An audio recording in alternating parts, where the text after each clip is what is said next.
Hello everyone, in this video we are going to learn about artificial neural network. Artificial neural network. Imagine a computer system that learns things as we do. Imagine a bunch of tiny decision making units like simple brains connected together. These are called neurons. Each connection has a weight which determines how important the information is. When you feed the network with data, these neurons pass messages to each other, adjusting their weights to make better decisions. For example, if you are teaching a computer to recognize cats, it looks at lots of cat pictures and adjusts its brain to get better at spotting cats in new pictures. This learning process happens through training, where the computer fine-tunes its neural network based on examples. The next topic is why deep learning matters today. The first one is image and speech recognition. Artificial neural network help computers recognize things in pictures, which is useful for stuff like identifying faces, finding things in medical images, and making self-driving cars safer.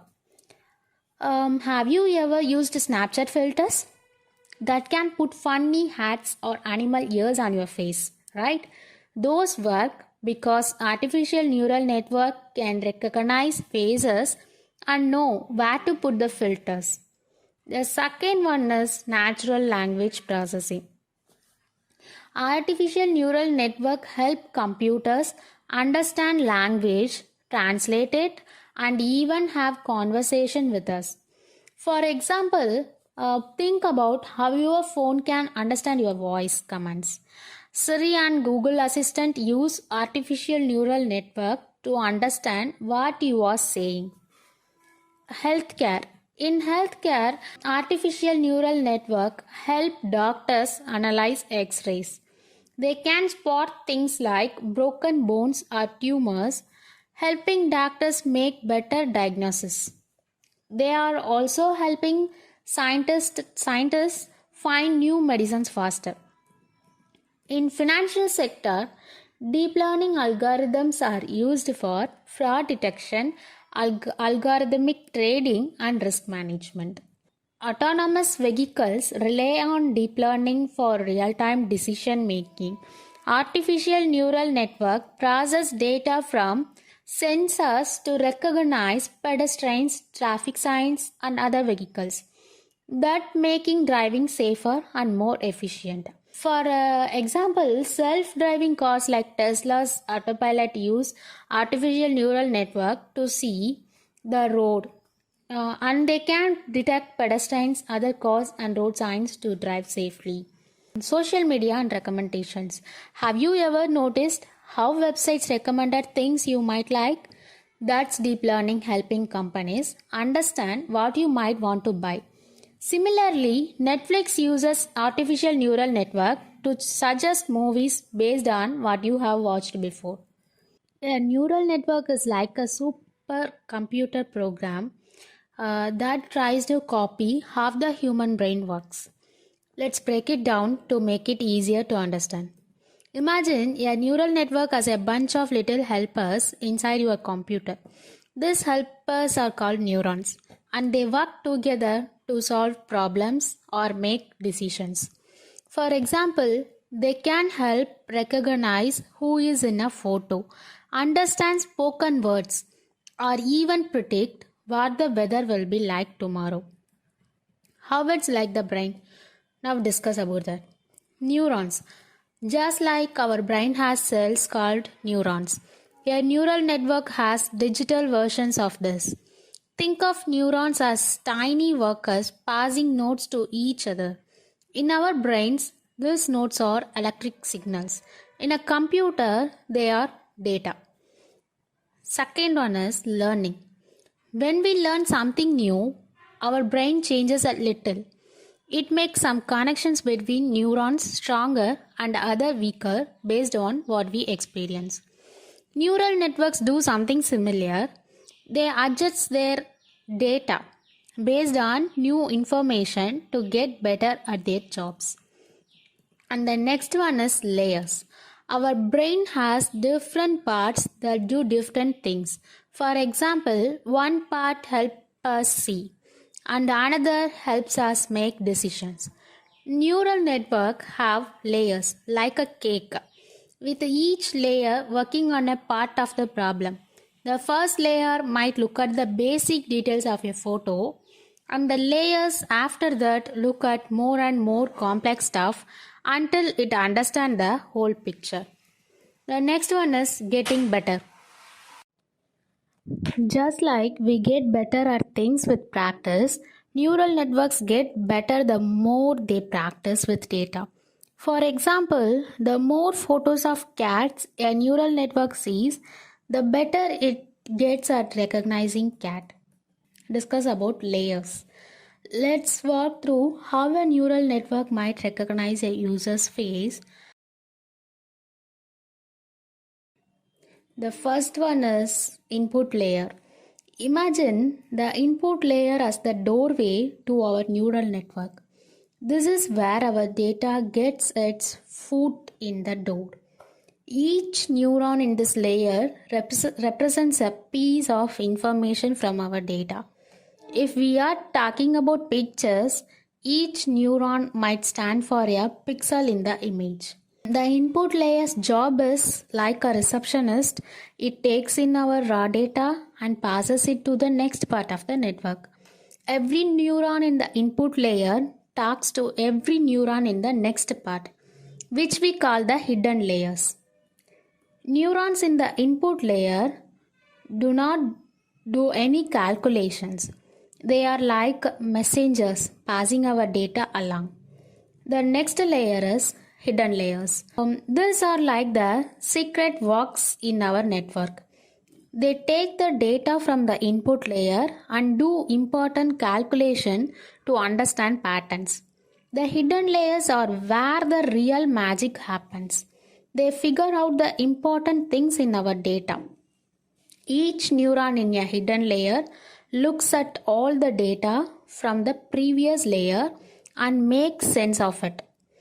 Neurons in hidden layers do some maths with the data they get. They use this math to learn and find patterns in the data. Finally, we have the output layer. This is where our network gives us its final answer. The number of neurons here depends on what we are trying to do. The output layer is like the spokesperson for our network. It tells us the result or prediction. Each neuron in the output layer tells us something. For example, if we are looking at pictures of numbers, each neuron might say how likely it thinks the picture is a certain number. The activation function here helps us get a clear answer. It turns the output into something we can understand, like probabilities. Let's put it all together with an example. Imagine we are teaching our network to recognize handwritten numbers. Input layer gets the picture of a number.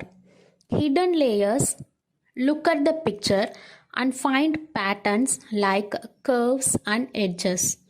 Output layer tells us what number it thinks the picture is. Like, I think this is 7, or maybe it's a 2. In simple terms, the input layer lets the data in, the hidden layers do the thinking and understanding, and the final layer, that's the output layer, gives us the final answer. The network gets better at its job by adjusting its weights during training, kind of learning from its mistakes. So that's the basic idea of how a neural network works. The next topic, we are moving into types of neural network. Feed-forward neural networks. Let's start with the basic, the feed-forward neural network. These are the most straightforward type of neural networks. where information flows in one direction from input to output. Imagine we are teaching a network to recognize handwritten digits like numbers 0 to 9. Each neuron in the input layer represents a pixel in an image of a number. The hidden layers process the image's features like edges and shapes, and the output layer gives us the predicted digit. Feed-forward neural network are commonly used in tasks like image recognition, classification, and even in basic decision-making system. The second one is recurrent neural network. Unlike feed-forward neural network, recurrent neural network have connections that loop back on themselves, allowing them to use previous outputs as inputs. Example, consider a language translation tool. Recurrent neural network can remember previous words in a sentence to better predict the next word. This memory element helps in understanding the context of language. Recurrent neural networks shine in tasks where understanding sequences is crucial, such as speech recognition, language modeling, and even in predicting stock prices based on past data. Convolutional neural network. These are designed for tasks that deal with images and spatial data. They use filters and convolutional operations to detect patterns. Think of identifying objects in images. This network can detect features like edges, corners, and textures. As the network goes deeper, it can recognize more complex shapes and objects. These are widely used in image and video recognition tasks such as facial recognition, object detection in self-driving cars, medical image analyzing for detecting disease, and even in enhancing image quality in photography apps. The next topic is how neural network learn. First one is activation function. It's like a switch for each neuron in a neural network. This switch decides if the neuron should fire or not, meaning if it should send a signal to the next part of the network. Think of it as a decision maker. It looks at the information coming in, does some math, and decides if the neuron should do something or stay quiet. There are different kinds like the sigmoid or ReLU. Each type has its job, like deciding if something is positive or negative. Imagine a neuron in a network that learns to recognize cats and dogs. The activation function helps it decide if the things it sees mean it's look at a cat or a dog. The second one is backpropagation algorithm. This is like the network's way of learning from its mistakes. When the network makes a mistake, backpropagation figures out which part of the network are responsible. It then adjusts these parts to do better next time. Learning from mistakes. Just like we learn better by fixing our errors, the network adjusts its knowledge based on where it went wrong. If the network says a cat picture is a dog, backpropagation helps it understand why it made that mistake. It then adjusts so it won't make the same mistakes again. Third one is training and testing data. These are the examples the network learns from. This is like a big book of examples. The network studies these examples to learn how to do its job, like recognizing cat or dogs. After studying, the network takes a test with new examples it hasn't seen before. This helps us know if it really learned well. We want the network to learn from the book, but also be smart enough to recognize new things it hasn't seen before. Imagine we are teaching the network to read numbers. We show it lots of example of numbers and then test it on new numbers. it hasn't seen. This helps us know if it's really learned to recognize all numbers, not just the ones it practiced with. And finally, we are moving into resources and earning. Consider GoLogica. We provide online training to get you ready for real world challenges in the industry. Your success is our priority, and we are here to help you reach your goals. At GoLogica, we are all about making learning fun and flexible. Our expert teachers are here to guide you, and you can learn at your own pace wherever it suits you. We offer cool courses like languages, tech, creativity, and career skills. Plus, we have a fantastic online playground with live chats and visual labs where you can make friends from around the world. Whether you are a student, a busy bee, or just curious, there is something for you at GoLogica. Let's make learning an adventure together. Thanks for considering GoLogica. After completing the artificial neural network training, you could earn up to 6.50 lakhs per annum. So don't wait, start your career by registering on our website below.